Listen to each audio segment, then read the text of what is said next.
Bismillahirrahmanirrahim. Assalamualaikum warahmatullahi wabarakatuh. Yang terhormat Bapak Kepala Sekolah SDN Pajak 2, yang kami hormati Bapak Ibu JGP Angkatan 11 sebagai pemateri pada pagi hari ini, yang kami hormati Bapak Ibu guru semuanya. Alhamdulillahirrahmanirrahim. Puji syukur selalu kita haturkan kepada Allah Subhanahu wa Ta'ala. Pada pagi hari ini kita masih diberikan kenikmatan sehat, keberkahan dan kebahagiaan, nikmat sehat, nikmat waktu, sehingga pada pagi menjelang siang ini kita masih diberikan kesempatan yang insya Allah di ruangan yang penuh keberkahan dan kemuliaan ini. Salawat serta salam selalu tersanjungkan ke pangkuan Rasulullah Shallallahu Alaihi Wasallam dalam hidup kita. Semoga kita dapat mencontoh perilaku beliau. Amin ya rabbal alamin. Bapak Ibu semuanya, di sini saya selaku pembawa acara akan menyampaikan susunan acara pada kegiatan diseminasi modul 1.4 budaya positif dari JGP Angkatan 11 Kabupaten Ngawi. Yang pertama yaitu pembukaan, kemudian sambutan dari Bapak Kepala Sekolah. Acara yang ketiga yaitu pemaparan materi dari Bapak Ibu JGP Angkatan 11 Kabupaten Ngawi. Acara selanjutnya tanya jawab, dan acara yang terakhir adalah penutup. Untuk mempersingkat kegiatan pada pagi hari ini, mari kita buka acara pada hari ini dengan membaca basmalah bersama-sama. Acara selanjutnya yaitu sambutan dari Bapak Kepala Sekolah. Kepada Bapak Ruslan kami persilakan.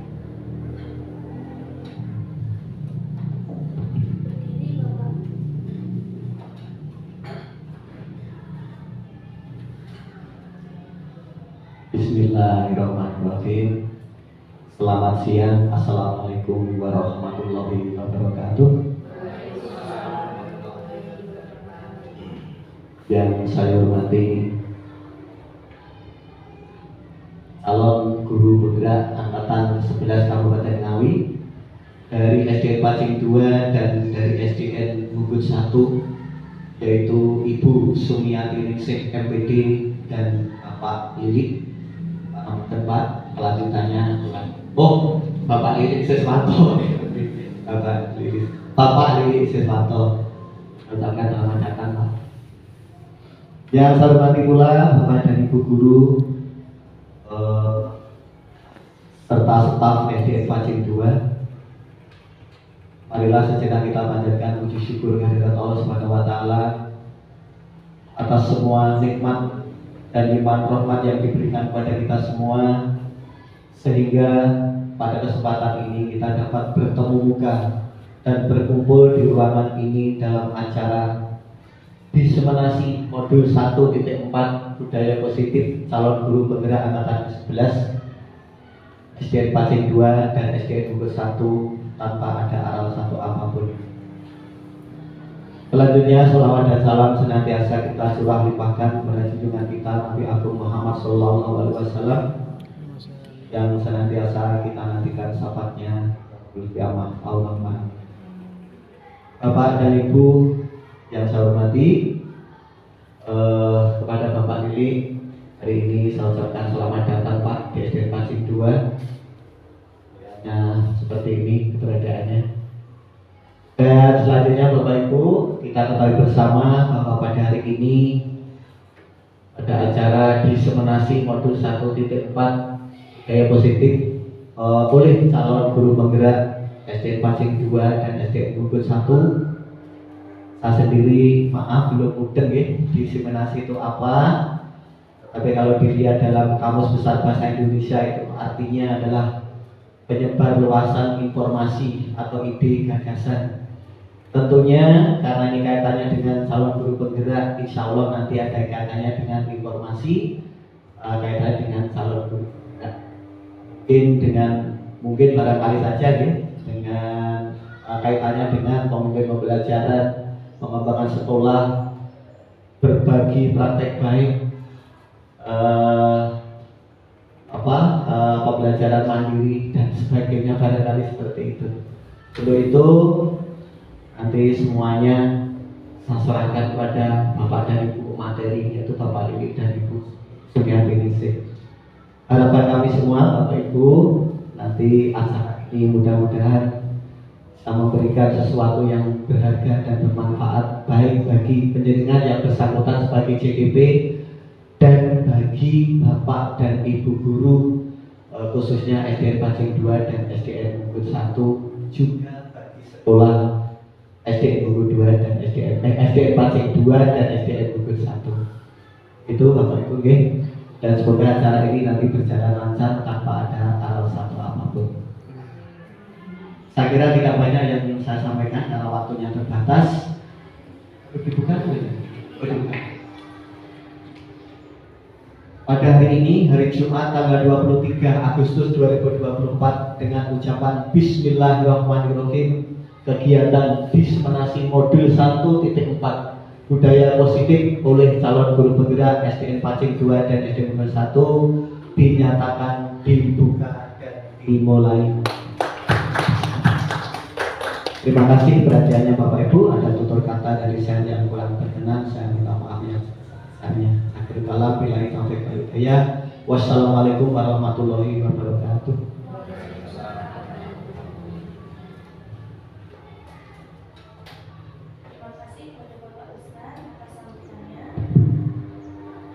Bapak Ibu, acara selanjutnya yaitu pemaparan materi diseminasi modul 1.4 terkait budaya positif dari calon guru penggerak angkatan 11 Kabupaten Ngawi, Bapak Lili Siswanto dari SDN Bungkut 1 dan Ibu Sumiati Ningsih dari SDN Pacing 2. Kepada beliau berdua kami persilakan.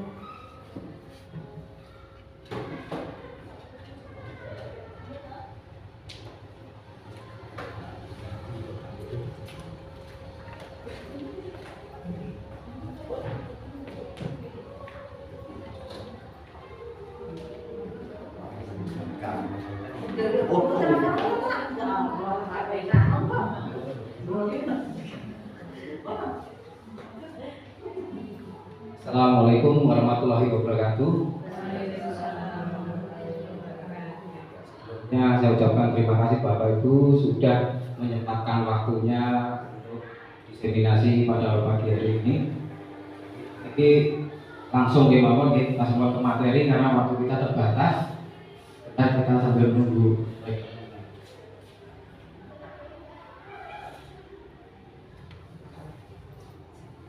Oke Bapak Ibu, sebelumnya perkenalkan ya.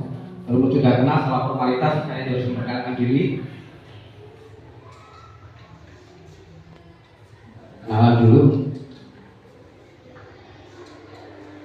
Ya, perkenalan. Nama saya Lili Siswanto dari SDN Bungkut 1, CGP angkatan 11 dari Kabupaten Ngawi, kelasnya 207B. Kita langsung ke materi saja Bapak Ibu.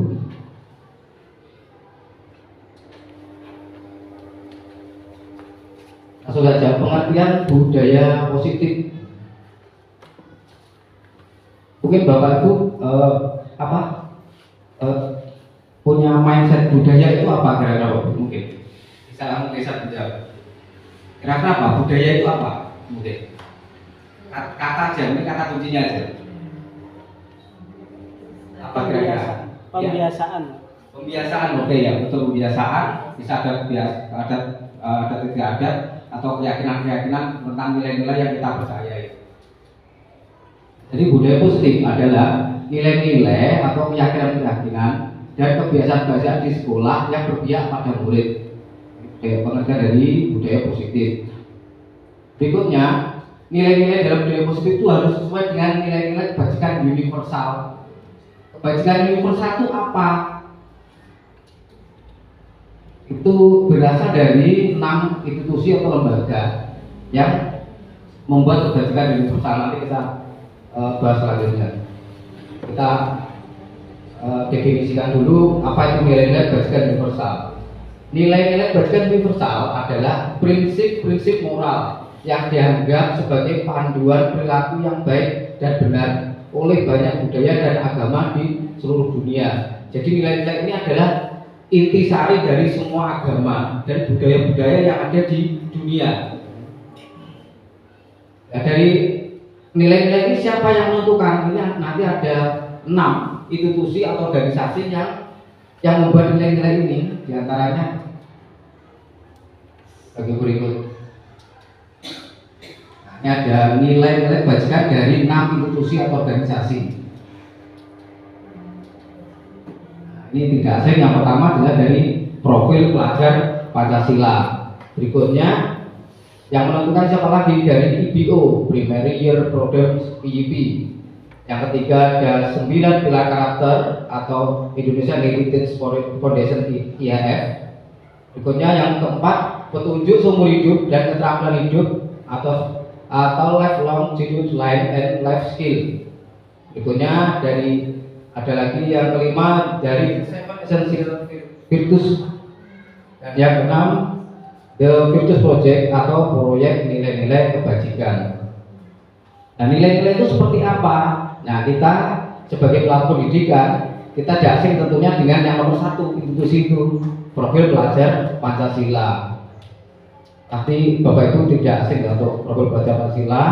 Nilai-nilainya pasti sudah paham, ada 6 elemen ya. Yang pertama, beriman bertakwa pada Tuhan Yang Maha Esa dan berakhlak mulia. Berikutnya ada mandiri. Berikutnya ada nilai bergotong royong. Berikutnya lagi ada nilai kebajikan berkebinekaan untuk global. Selanjutnya bernalar kritis dan kreatif. Yang terakhir kreatif ya. Jadi ada 6 elemen ya. Itu dari profil pelajar Pancasila. Misalkan begini, kita mau membudaya budaya positif, tapi nilai-nilai terbatas waktu di profil pelajar Pancasila hanya 6 saja. Dan kan sudah ada sekitar 6 institusi tadi ya. Nah, kita gini aja, kita ambil institusi yang terakhir tadi, yang kelima, yang Virtus Project. Nah, ini lebih kompleks seperti ini. Ini nilai-nilai kebajikan yang perlu ditanamkan di sekolah. Antara lain ada peduli, terus terangan, kebersihan, komitmen, belas kasih, percaya diri. Berikutnya ada belasnya double, bertujuan, tenggang rasa, gotong royong, sampai yang terakhir adalah pengertian ya. Mungkin ini kita sebagai muslim ya, ini kok agama lah dibuat belas tak jadi pun sudah dipakai nih Bapak Ibu. Ini sudah ada nilai-nilai keagamaan kita pasti sudah masuk ini. Kayak terus terang itu gitu, kan kejujuran gitu. Kan agama Islam kita juga mengajarkan kan kejujuran. Berikutnya ada belas kasih, itu kasih sayang, rahmatan lil alamin. Ada lagi banyak, semuanya ini adalah ringkasan dari nilai-nilai kebajikan dari budaya di seluruh dunia dan agama-agama yang ada di dunia.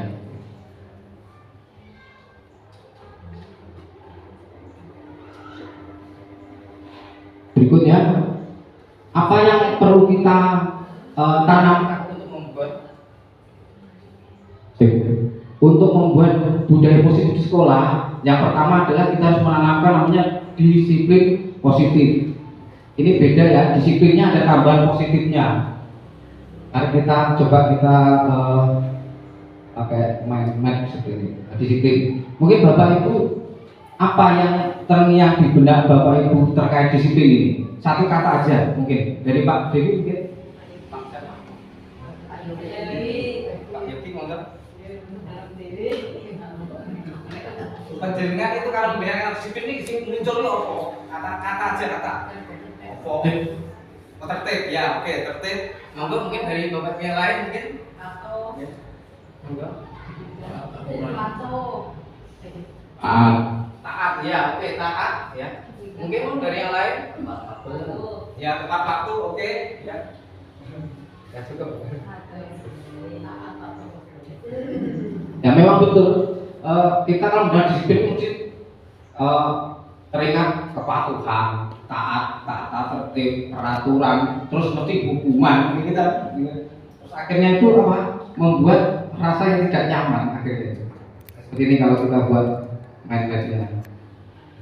Ini bayangannya di otak kita itu kalau mendengar kata disiplin itu berarti kepatuhan dan hukuman. Dan akhirnya apa outputnya?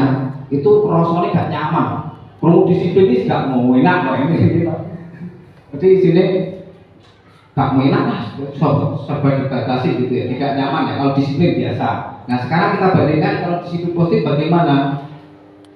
Kalau disiplin positif itu pendekatannya itu melalui bukan hukuman, tetapi adalah restitusi, tawaran atau solusi. Nah nanti untuk tahapan restitusi akan dijelaskan detail oleh nanti Bu Sumiati. Jadi dia stimulus responnya tidak ada hukuman atau penghargaan, tetapi restitusi, tawaran, didandani. Restitusi kan dandani karakter murid itu. Dan akhirnya nanti akan membentuk suasana yang rasa nyaman. Di disiplin positif itu rasanya nyaman, nggak ada hukuman, nggak ada konsekuensi. Nanti adalah trik-triknya ada nanti selanjutnya. Dari mindmap ini dapat kita simpulkan bahwa disiplin positif adalah menumbuhkan disiplin yang didorong dalam diri anak tanpa hukuman dan hadiah. Apa ya iso Pak, tanpa hadiah no hukuman. Apa ya iso mlaku Pak. Nah nanti ada triknya, pakai restitusi nanti. Oke, selanjutnya nah, sebelum kita menanamkan disiplin positif, itu kita perlu memahami juga teori motivasi. Kan hubungannya orang bertindak kan dengan motivasi Bapak Ibu. Jadi menurut ini ada ahli ya, ini namanya Jerry Gosen dari Kanada, ini ahli pendidikan. Dia mengemukakan tentang motivasi itu ada 3 motivasi manusia. Jerry Gosen menyatakan ada 3 motivasi perilaku manusia. Berikut 3 motivasi manusia dari tingkatan rendah sampai tinggi. Yang pertama, orang itu berbuat atau bertindak itu yang pertama untuk menghindari ketidaknyamanan atau hukuman. Imo dari gelem sesuatu bertindak itu karena ini tendensi ini wedi hukuman atau ingin dapat penghargaan. Yang kedua, nah ini yang tingkatan lebih tingginya, dia itu bertindak motivasinya yang untuk mendapat imbalan atau penghargaan dari orang lain. Bukan ini tujuan kita, tapi nanti dia yang puncak tertinggi ini yang ketiga, untuk menjadi orang yang mereka inginkan dan menghargai diri sendiri dengan nilai-nilai yang mereka percaya. Jadi yang nomor 3 ini sudah tatanannya mau tinggi Bu ini sudah memunculkan motivasi intrinsik. Jadi murid itu sadar nek perilaku ini bermanfaat bagi saya dan orang lain. Jadi dia isi atau takut dengan hukuman atau ingin dipuja atau penghargaan. Dia sudah sadar diri. Tentunya ini untuk mencapai ini melalui tahapan nanti restitusi.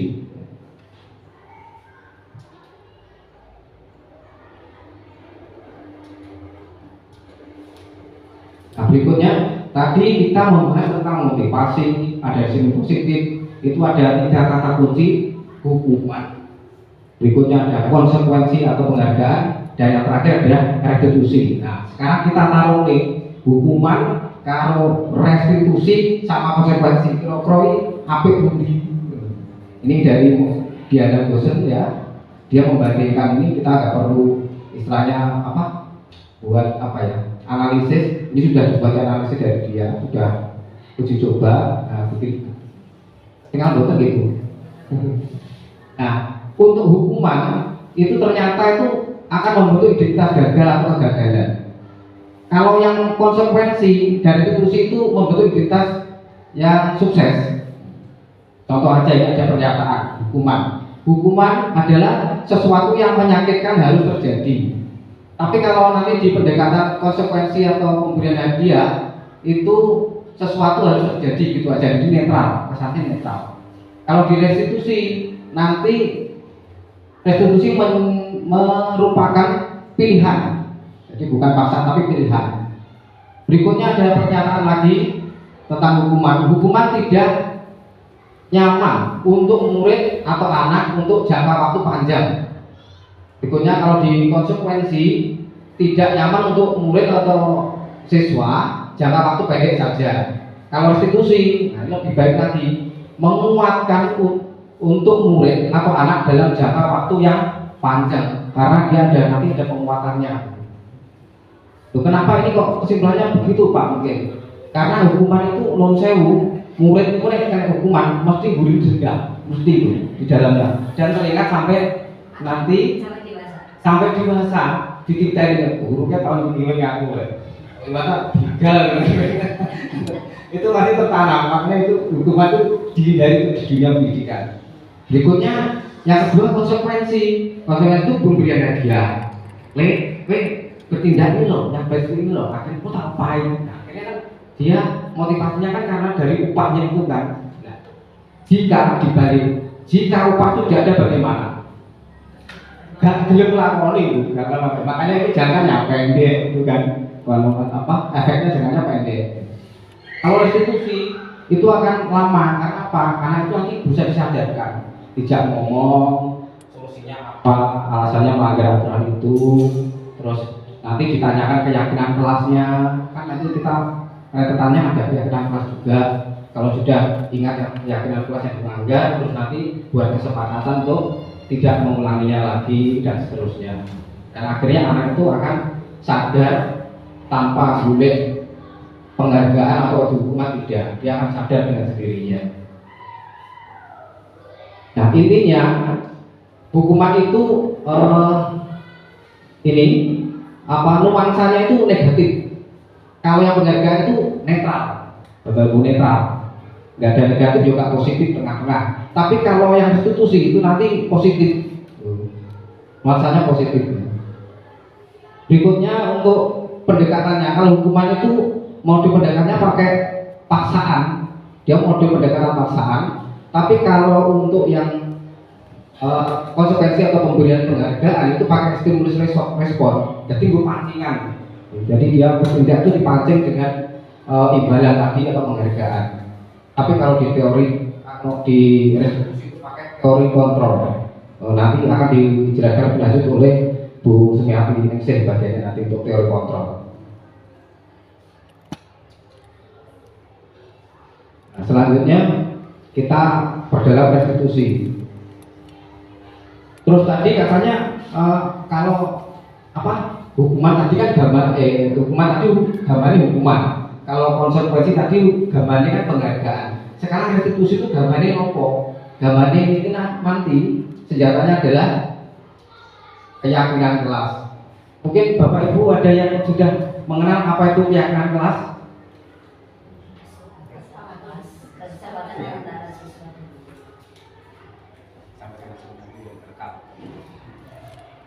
Keyakinan kelas sebenarnya seperti kesepakatan kelas. Oh iya. Jadi aturan yang disepakati di kelas. Jadi kesepakatan nih kata kuncinya. Mungkin ada yang lain mungkin berpendapat terkait keyakinan kelas. Cukup?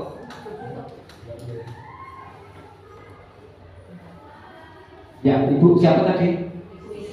Bu Ismi, terima kasih Bu Ismi, tepat sekali Bu Ismi. Keyakinan kelas adalah kesepakatan. Jadi keyakinan kelas itu basisnya adalah kesepakatan. Betul ya tadi. Kesepakatan antara siapa? Antara guru dan murid, jadi antara murid atau siswa. Ini harus kesepakatan. Beda dengan aturan sekolah, biasanya kalau aturan sekolah itu saklek, mau ditentoknya kalian dari rapat, mungkin dari dewan guru atau mungkin dari guru kelasnya itu langsung menentukan. Tapi kalau keyakinan kelas nanti semua berkontribusi, guru kalau siswa itu bareng-bareng, nggak aturan bareng-bareng. Jadi siswa itu merasa diwongnya dihargai gitu. Nah, di waktu dia nanti melanggar, dia tuh merasa aturan ini sehingga dia anggar-anggar dia akhirnya dia tidak akan mungkin lupa lah melanggar itu, akhirnya dia akan berusaha untuk memperbaikinya. Nah, jadi dari main-main ini bisa kita simpulkan bahwa keyakinan kelas adalah seperangkat nilai dan prinsip yang disepakati bersama oleh guru dan siswa untuk memandu perilaku dan interaksi di dalam kelas. Ini keyakinan kelas. Nanti dikembangkan Bapak Ibu, itu nanti jadi keyakinan sekolah. Jadi tidak hanya kelas, dikembangkan jadi keyakinan sekolah. Nanti otomatis melibatkan Bapak Ibu kepala sekolah dan dewan guru dan warga sekolah yang lain. Ini contoh dari keyakinan kelas-kelas bawah, Bu. Saya kutip dari ini SD Negeri Kalong 03, ini kelas 1. Contohnya seperti ini. Yang pertama, disiplin datang ke sekolah tepat waktu. Yang kedua, duduk di kelas yang telah disediakan dengan tertib. Yang ketiga, berdoa sebelum dan sudah belajar. 4. Mengangkat tangan jika ingin berbicara atau bertanya. Nomor 5, menghormati dan saling menolong. Dan yang keenam, menjaga kebersihan ruang kelas. Nah, coba Bapak Ibu perhatikan kalimat ini. Kalimat ini kita ini ngedit-ngedit boten. Betul toh, santun, halus, positif loh. Makanya ini kan hubungannya dengan sifat positif ini. Jadi kita membuat keyakinan itu juga hati-hati, harus dengan kata-kata yang positif. Jangan ngedit-ngedit dilarang. Nah, itu biasanya negatif. Dilarang. Jika terlambat akan push up 10 kali loh. Semalam momen. Ini contoh kelas bawah. Ini ada lagi contoh kelas 3. Nah, ini lebih simpel ini Bu. Boleh keyakinan kelas seperti ini simpel. Hanya hormati gurumu, tidak berkata kotor, sopan santun, saling menyayangi, saling menolong, dan terakhir fokus belajar. Ini kelas 3. Kebetulan ini simpel ya kata-katanya, kata kunci saja. Ini juga boleh seperti ini. Yang penting tidak menggunakan kata-kata negatif. Ini yang kelas atas, kelas 5 kebetulan dari SDN Ketangi Rejo 2. Ini hadir tepat waktu, berpakaian rapi dan sesuai setiap hari, dan sampai bersikap ramah dan santun. Biar kata-katanya itu positif semua, tidak ngedeng-ngedeni. Berikutnya, bagaimana cara membuat keyakinan kelas? Yang pertama, kita siapkan pertanyaan pemantik pada siswa. Jadi, tanyakan saja impian apa atau ide apa yang kamu harapkan di kelas. Jadi murid itu dikasih tawaran atau pertanyaan pemantik ini, dan nanti bisa dituliskan dulu. Ini langkah-langkahnya. Setelah dikasih pertanyaan pemantik, nanti yang pertama meminta siswa untuk mengemukakan keyakinannya melalui tulisan atau lisan. Boleh nanti lisan, terus boleh nyatet si A misalkan apa menurut kamu keyakinan yang ingin kamu sampaikan.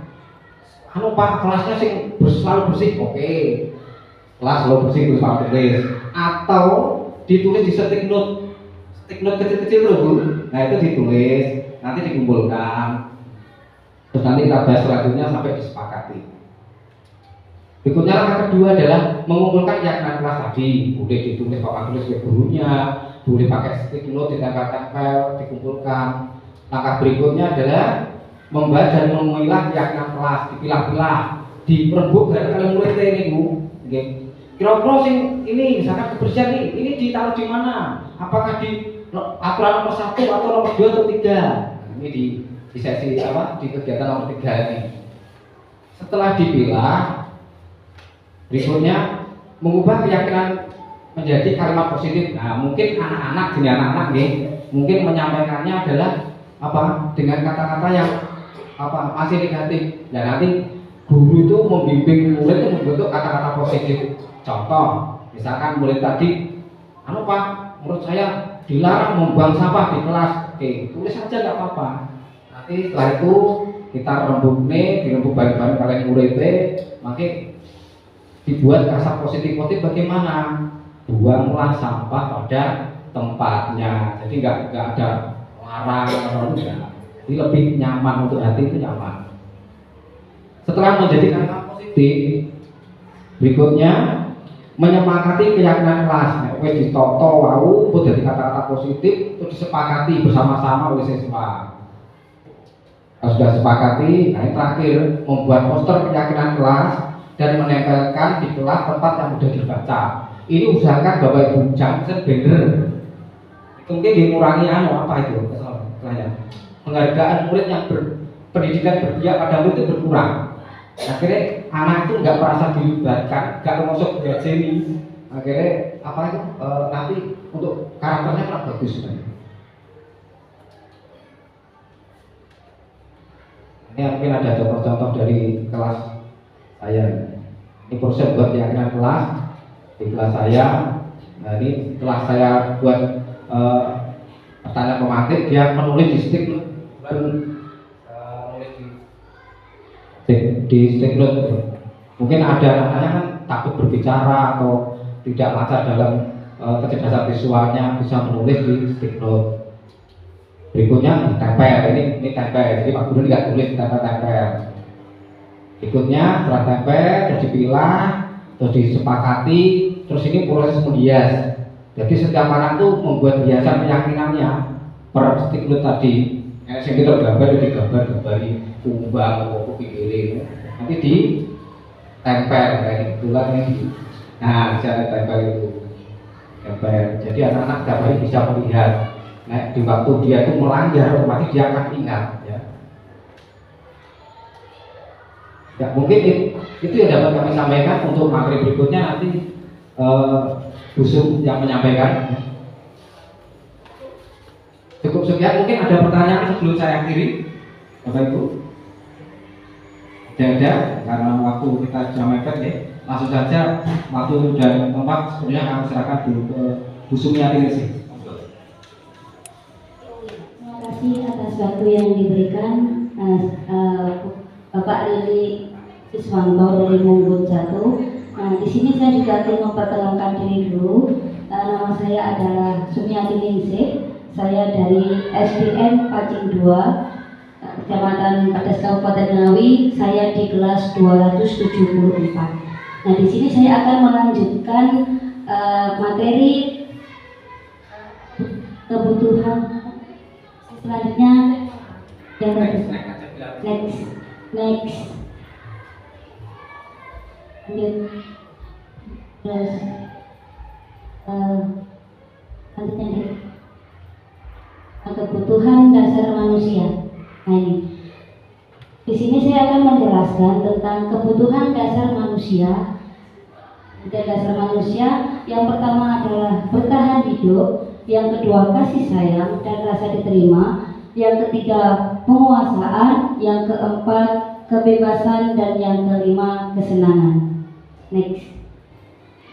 Nah, di sini kita dalam mempelajari budaya positif itu ada 4 dasar kebutuhan ini yang terbentuk dari lingkaran 4 kebutuhan dasar. Yang pertama adalah diterima, disayang. Di sini terjadi di keluarga, orang tua dan teman.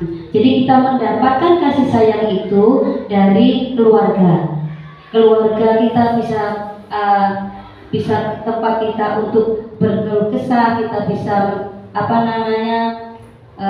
kalau keluarga ini meliputi dari ayah, ibu, dan anak di keluarga kita sendiri. Kalau orang tua itu adalah orang tua kita sendiri atau mungkin orang tua yang di atas kita, ya. Dan teman itu banyak, meliputi teman, bisa teman sejawat, bisa teman komunitas, dan teman kita berinteraksi seperti dia di lingkungan masyarakat.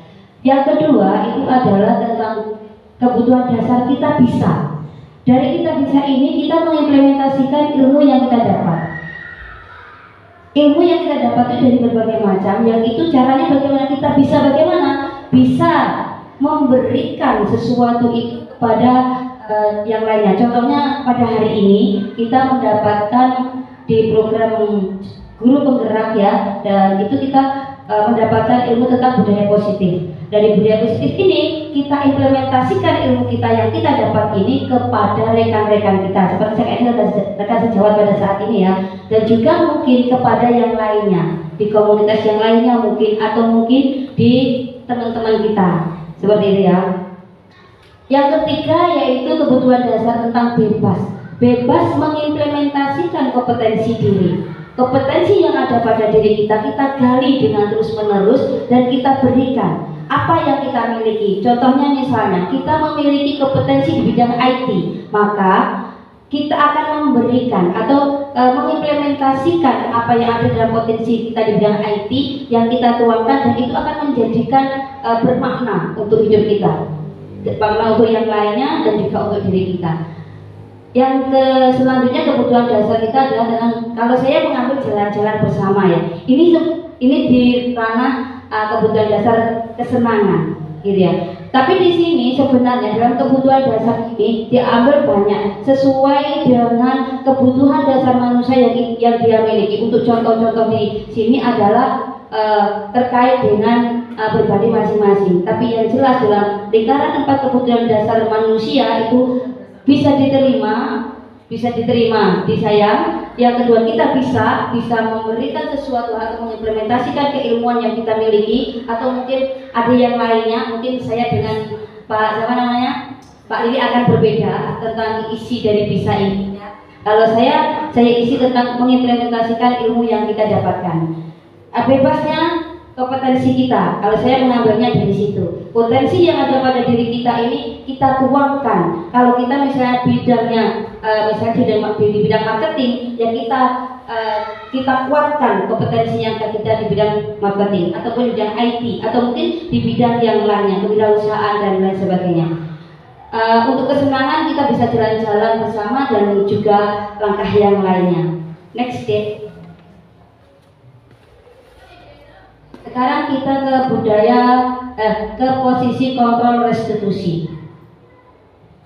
5 posisi kontrol restitusi ini seperti yang harus kita ketahui bahwasanya yang pertama adalah guru sebagai penghukum, yang kedua guru sebagai pembuat merasa bersalah, yang ketiga guru sebagai teman, yang keempat guru sebagai pemantau, dan yang kelima guru sebagai manajer. Nah, di sini adalah contoh yang harus bisa menjadikan kita bertempat di mana. Posisi kita sebagai guru bertempat di mana? Di penghukumkah? Di pembuat rasa bersalahkah? Sebagai temankah? Sebagai pemantau? Ataukah sebagai manajer? Mohon maaf, ini matanya kelihatan. Oke. Ya, mohon maaf. Nah, di sini ada 5 posisi kontrol. Itu kita ada motivasi, ada identitas gagal, yaitu kita motivasinya apa nanti. Ada dikatakan itu identitasnya gagal atau itu berasal dari kontrol dari luar ya. Itu dikatakan identitas berhasil atau sukses, itu kontrol juga dari luar. Dan yang ketiga adalah identitas berhasil atau sukses atau kontrol dari dirinya sendiri. Nah, dari identitas gagal itu kita akan menghindari hukuman. Identitas berhasilnya mengharapkan imbalan dan ketergantungan pada orang lain, dan identitas dari berhasilnya adalah menghargai diri sendiri. Itu seperti yang sudah dijelaskan oleh Bapak Lili tentang tentang tentang hukuman dan konsekuensinya, seperti itu ya. Dan di sini motivasi, ada guru di sini sebagai penghukum, itu kalimatnya sebagai yang diperbuat oleh guru yaitu menghardik, menunjuk atau menyakiti atau menyindir. Dan ini yang saya lakukan. Selama ini saya melakukan ini. Jadi saya merasa saya adalah seorang guru yang pada saat ini menjadi penghukum. Itu saya sadari baru saat ini setelah saya mendapatkan pembelajaran yang ada di CGB ini. Saya merasa itu sebagai penghukum. Nah, itu harapan saya besok kelak akan bisa menjadikan menjadikan anak atau siswa itu menjadi bisa menghargai dirinya sendiri. Nah, itu adalah dari identitasnya sebagai seorang manajer. Nah, itu harapan saya seperti itu. Tapi di sini akan saya jelaskan, kalau penghukum itu cenderung ke siswa itu adalah menghindari hukuman. Nah, itu yang dilakukan oleh guru yang mempunyai sifat penghukum, yaitu menghardik, menunjuk-nunjuk, menyakiti atau menyindir. Terus kalau guru yang membuat rasa bersalah, itu dia berseramah dan mengatakan seharusnya ibu kecewa. Nah, itu saya lakukan juga, gitu ya. Saya jadi dari sini banyak sekali yang itu saya juga merasa melakukan itu. Terus teman itu membuat alasan-alasan untuk murid. Kalau ini guru itu kalau menjadi seorang adalah membuat alasan-alasan untuk murid-muridnya. Kenapa dan sebagainya seperti itu. Kalau pemantau, guru memperbuatnya yaitu menghitung dan mengukur seperti yang dikatakan oleh Bapak Lili tadi, bahwasanya dia akan memberikan penghargaan atau imbalan. Yaitu jadi siswa itu nanti akan melakukan ketaatan itu karena ada imbalannya tersebut. Yang paling bagus itu adalah pada seorang posisi manajer, yaitu mengajukan pertanyaan-pertanyaan, terus juga agak ke atas deh, di atas kan ya. Ya. Nah, tuh kita langsung ke titik poinnya ya. Nah, tuh apa yang kita yakini, apa yang bisa kita kerjakan untuk memperbaiki permasalahan-permasalahan yang terjadi pada anak. Hasil dari seorang manajer, kalau hasil dari seorang penghukum ya, ini hasil dari seorang penghukum, guru sebagai penghukum, itu adalah anak-anak akan memberontak dan akan menyalahkan orang lain dan cenderung dia akan berbohong. Itu makanya semoga saja saya berusaha untuk saya sebagai seorang guru yang mempunyai sifat penghukum, saya bisa menjadikan saya menjadi seorang guru yang mempunyai sifat manajer ya, itu menguatkan pribadi sehingga siswa itu menghargai dirinya sendiri, jadi tidak karena imbalan atau tidak karena dia ada hukuman. Nah, kaitan dengan dunia yang berkualitas ini murid meletakkan guru di luar dunia. Nah, ini nanti dampaknya itu akan siswa itu akan mengulangi kesalahan. Tetapi kalau kita menjadi seorang manajer atau manajer untuk anak didik ya, itu siswa akan mengevaluasi pada dirinya sendiri bagaimana cara memperbaiki dirinya. Dan itu tadi yang sudah dijelaskan oleh Pak, tapi terkait dengan restitusi nanti. Oke dek, lanjut. Nah, ini posisi kontrol restitusi. Nah, di antara kelima kontrol tersebut, maka sebaiknya seorang guru menggunakan posisi kontrol sebagai manajer. Nah, itu harapan saya juga. Saya ingin menjadi seorang manajer yang bisa memberikan melayani murid itu dengan sebaik-baiknya. Next day. Nah, ini sebagai manajer, guru dapat berbuat sesuatu bersama murid, mempersilahkan murid bertanggung jawab dan mendukung murid agar dapat menemukan solusi. Ini tadi kita lanjut.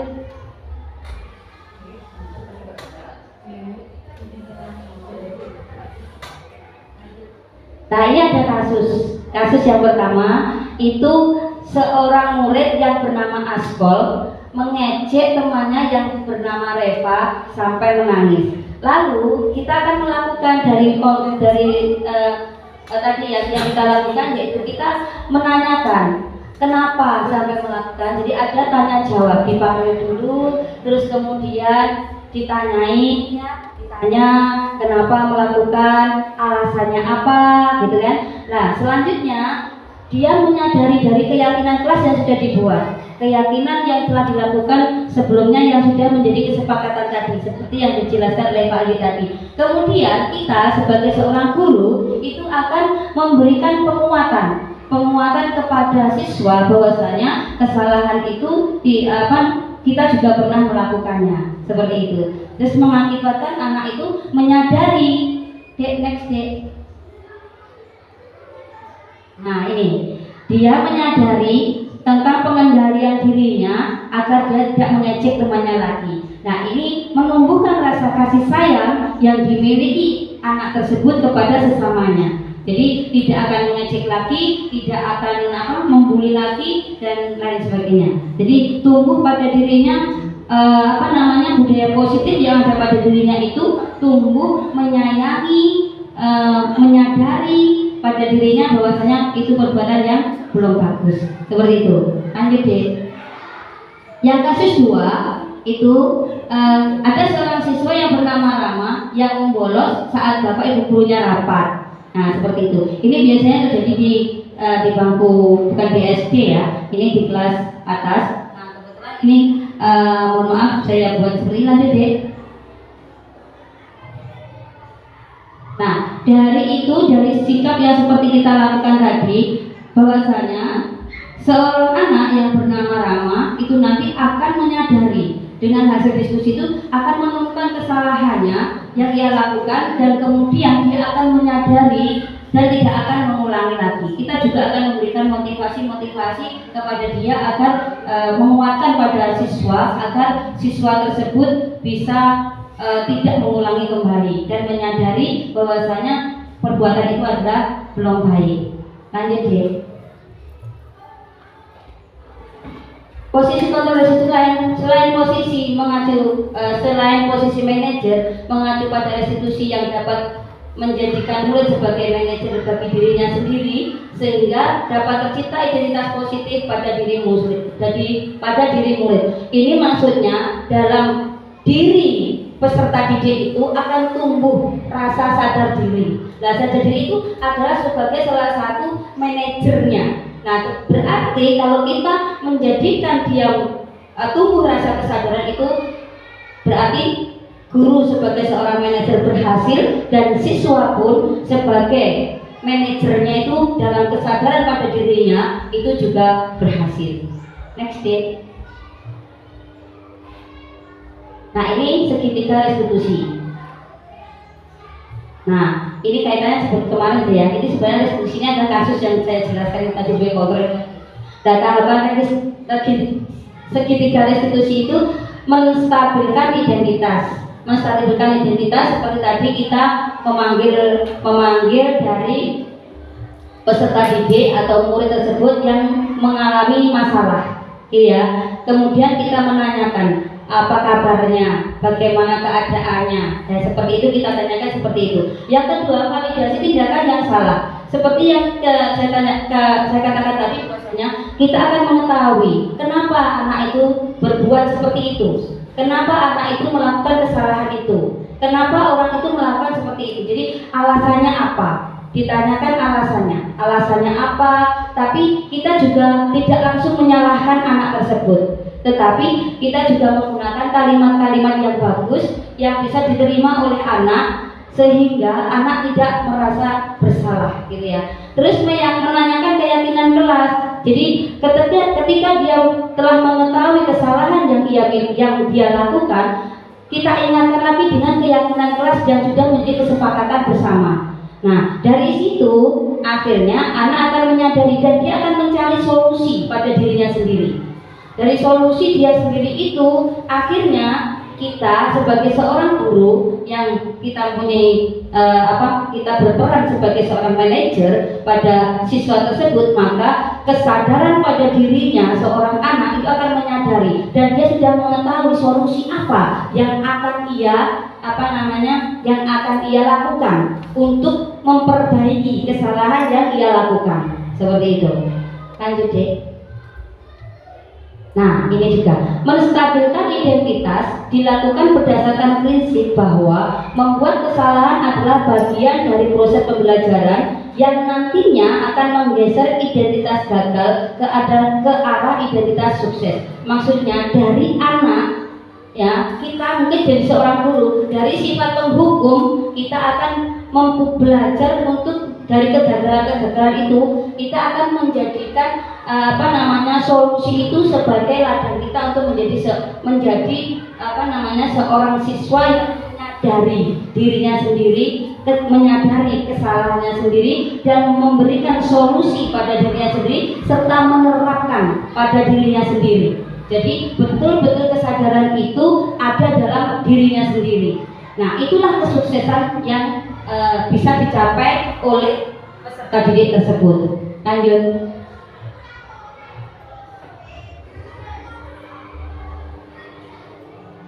Menstabilkan identitas yaitu berbuat salah itu hal yang manusiawi. Tidak ada manusia yang sempurna. Kita pasti bisa menyelesaikan permasalahan ini. Salah satu dari kalimat ya yang bisa kita berikan kepada anak agar anak itu tidak merasa sangat bersalah, seperti itu ya. Saya sehingga dia bisa menyelesaikan sendiri, tidak menyalahkan diri sendiri, tetapi dia bisa mengambil suatu sikap seperti yang sudah saya jelaskan tadi. Next.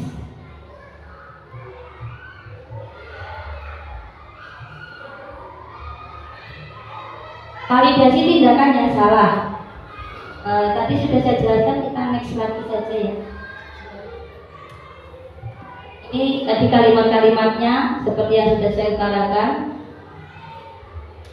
Keyakinan kelas adalah keyakinan kesepakatan bersama. Ini. Nah, ini jadi di antara dari kesemuanya itu, dari budaya positif itu adalah seorang guru yang harus memiliki kemampuan mewujudkan budaya positif di sekolah. Budaya positif tersebut dapat dijalankan dengan menerapkan konsep-konsep inti seperti disiplin positif, motivasi, perilaku manusia, keyakinan sekolah atau kelas, kebutuhan dasar manusia, posisi kontrol restitusi, dan segitiga restitusi. Mungkin itu yang dapat saya jelaskan tentang modul 1D4 budaya positif. Silakan untuk bertanya, semoga nanti saya bisa menjawab, dan nanti tolong untuk peran aktifnya. Silakan kalau mau bertanya.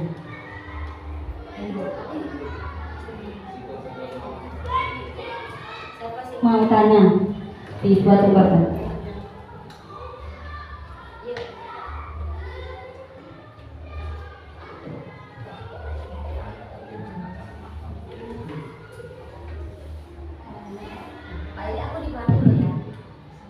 Waalaikumsalam warahmatullahi wabarakatuh. Mau tanya,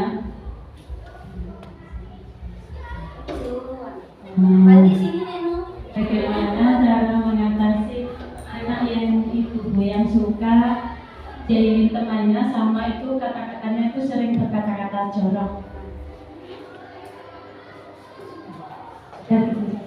Ada sing lain? Ya, ini karena kami dari satu rangkaian ya, dari budaya positif satu rangkaian, maka nanti kami yang menjawab adalah berdua, saya sama Pak Lili. Jadi nanti bisa pandangannya bisa berbeda juga ada apa. Tadi semoga bisa ditarik suatu benang merah. Tadi ada yang menjahili, ada siswa yang menjahili temannya dan menggunakan kata-kata kotor. Seperti ini, ada Pak Lili dulu atau saya dulu? Nanti kita bahkan ya, siap. Kalau ada anak yang menjahili temennya, ya, menjahili temennya, kita pertama kali, dek, bisa yang lihat segitiga tadi, segitiga restitusi.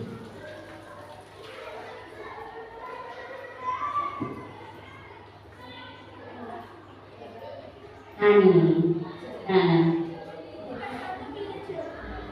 ya betul. Tahapan dari segitiga restitusi ini yang harus kita lakukan ya, karena yang pertama jelas kita akan mengidentifikasi dulu. Jadi anak kita panggil dulu secara personal ya, secara personal dari permasalahan kenapa dia menjadi. Sebelum kenapa kita panggil anaknya, kita tanyakan dulu permasalahannya permasalahannya apa, seperti itu. Terus kemudian dia akan menjabarkan apa yang dia sebenarnya dipanggil anaknya, ditanyakan kondisinya bagaimana, dia kondisi baik atau tidak, dan seperti itu, menanyakan kabar intinya. Yang kedua, kita tanyakan kenapa dia usil sama temennya, terus kenapa itu tulisannya kok dengan bahasa yang tidak baik, macam itu ya. Nah, setelah itu anak akan menjawab. Alasannya pasti, alasannya bla bla bla bla bla, seperti itu. Nah, dari situ akhirnya kita akan memberikan penguatan pada bahwasanya kalau menjahili teman itu juga pernah pada waktu kecil, pastilah kita bapak ibu guru pasti juga akan pernah menjahili orang, pasti juga. Tapi kita berikan penguatan dengan bahasa yang bagus pula, dan juga memberikan nasihat juga. Dan kita setelah itu baru kita akan menuju ke keyakinan kelasnya. Kesepakatan yang sudah disepakati itu apa? Bolehkah kita mengejek teman? Bolehkah kita berkata tidak baik, tapi dengan menggunakan bahasa yang positif, tidak menanyakan itu. Jadi ditanyakan dulu bagaimana. Terus akhirnya dia akan menjawab dari keyakinan yang sudah disepakati, kesepakatan dari kelas yang telah dia buat sendiri, yang dia telah buat sendiri. Maka dengan itu akhirnya dia akan menemukan solusinya, apa yang harus dia lakukan. Jadi kita akan menanyakan kepada murid tersebut apa yang harus kamu lakukan. Gitu. Akhirnya dia akan menjawab, yang harus saya lakukan adalah bla bla bla bla bla bla bla. Nah, dia sudah menemukan solusinya sendiri. Nah, setelah dia menemukan solusinya sendiri, baru kita sebagai seorang guru itu akan memberikan penguatan kepada peserta didik yang usil, yang berkata jorok seperti itu. Terus kemudian dari penguatan-penguatan tersebut anak akan menyadari bahwasanya kalimat-kalimat atau usil itu tidak baik. Nah itu dengan begitu akhirnya dalam dirinya itu timbul kesadaran bahwa yang ia lakukan itu tidak baik, maka dia tidak akan mengulangi lagi. Bukan karena dia takut karena kita hukum, bukan takut karena mungkin kalau dia berbuat baik itu akan kita beri imbalan atau pujian atau apa kayak seperti itu, tetapi dia sadar pada dirinya sendiri bahwasanya yang ia lakukan itu benar-benar belum baik dan harus diperbaiki. Itulah tingkat tertinggi dari keyakinan yang ada pada diri kita yang harus kita. Dan ini bisa juga diterapkan tidak hanya pada siswa, tetapi kepada guru. Seperti itu. Jadi dirinya itu akan timbul rasa pada dirinya itu tumbuh bahwasanya itu benar-benar belum baik. Mungkin ada tambahan? Hanya menambahkan itu, mungkin begini kasus dilakukan mungkin bocah itu kan bolak direstitusi, tapi kemarin ditandani buku tengah buku keluar dan seterusnya. Bagaimana? Nah, restitusi itu kita sebagai guru sebenarnya punya 5 posisi kontrol, dan guru kan seyogyanya. Nah, iso guru ini posisi paling atas manajer, dan dia itu merestitusi orang hukum, dia orang ngasih konsekuensi. Jika itu berulang kali tidak mempan, tidak bisa, kita turun ke level bawahnya, ke konsekuensi. Konsekuensi berulang kali, anak itu belum bisa, terpaksa guru harus mengambil tindakan yang paling negatif tadi. Jadi tetap ada pilihannya, terus selawase orang-orang terus boten, tetap ada pilihannya. Tapi kita sebagai pendidik bijaknya, tetap restitusi itu adalah pilihan pertama. Jangan langsung justice hukum, tidak boleh. Ya. Hanya itu mungkin yang dapat saya tambahkan. Moga bersemangat. Ada tambahan sedikit bahwasanya restitusi itu tadi dari ketiga validasi, terus apa tadi ya, stabil sama keyakinan itu tadi tidak harus dilakukan bila mana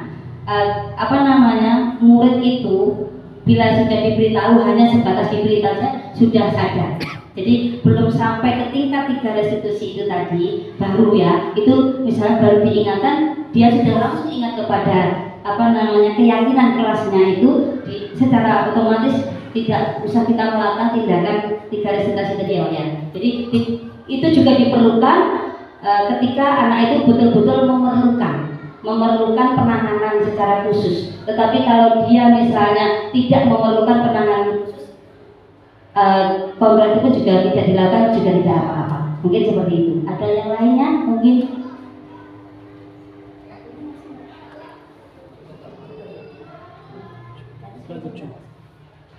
Kurang 3 menit. Mungkin ada umpan balik. Monggo.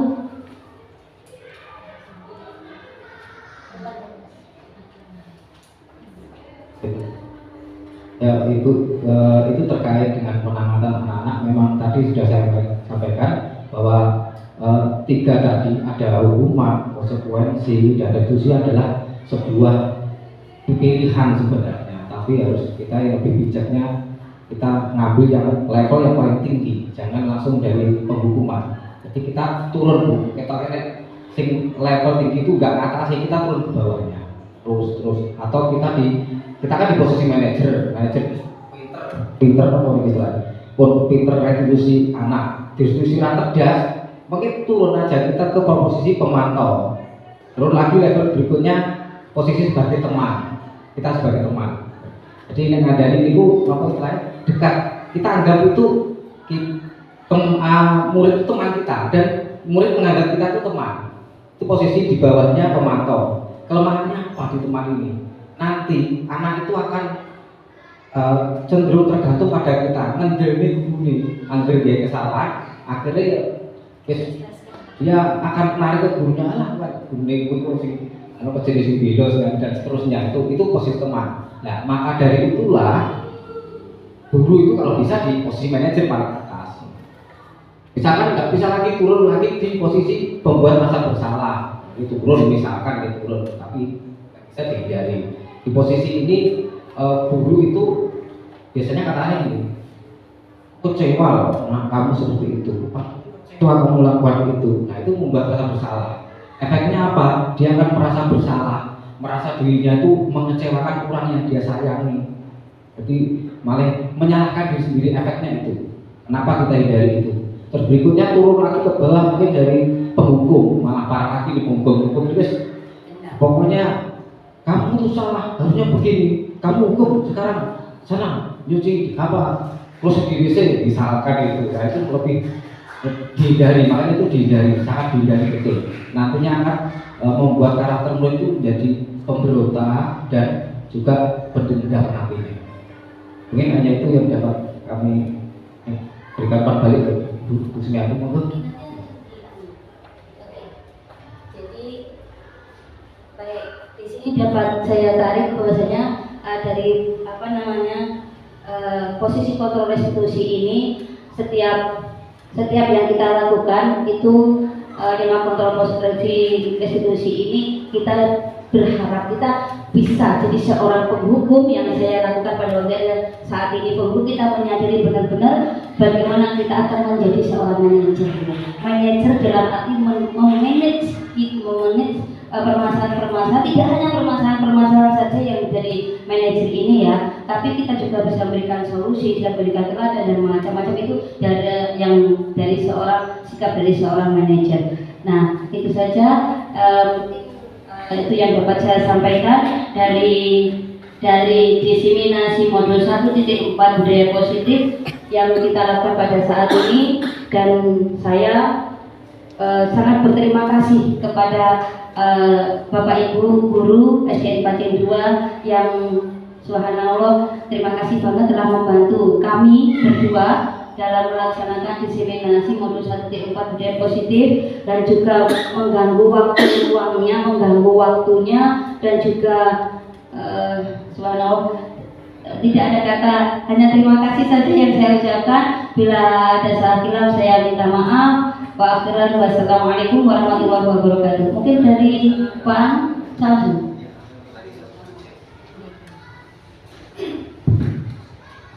Terima kasih kami sampaikan kepada Bu Sumiati Ningsih dan Pak Lili Siswanto atas pemaparan materi terkait modul 1.4 budaya positif yang sangat luar biasa ya Bapak Ibu, dan harapan kita semuanya semoga kita dapat melaksanakan praktik baik apa yang disampaikan dari hasil apa yang disampaikan oleh beliau berdua terkait budaya positif, dimana sehingga kita dapat mewujudkan cita-cita bangsa, yaitu menjadikan murid-murid kita itu murid-murid yang lebih baik ke depannya, sehingga memiliki motivasi intrinsik yang ada pada diri mereka, sehingga mereka dapat melakukan sesuatu hal yang baik itu berasal dari motivasi dalam dirinya sendiri, bukan karena paksaan atau karena godaan dari orang-orang yang ada di sekitar mereka.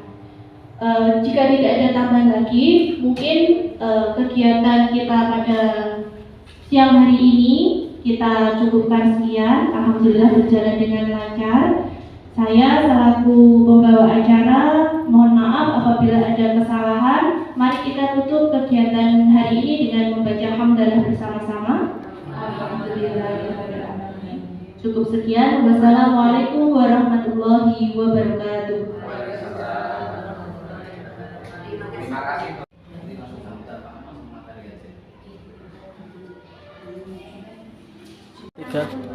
Assalamualaikum warahmatullahi wabarakatuh. Perkenalkan, saya guru kelas 3 SDN Pacing 2 akan memberikan testimoni tentang pelaksanaan diseminasi yang telah dilaksanakan oleh Bapak Lili dan Ibu Sumiati Ningsih yang memberikan tambahan ilmu bagi saya, yaitu tentang budaya positif untuk pembelajaran di sekolah kami. Insya Allah saya akan menerapkannya. Terima kasih.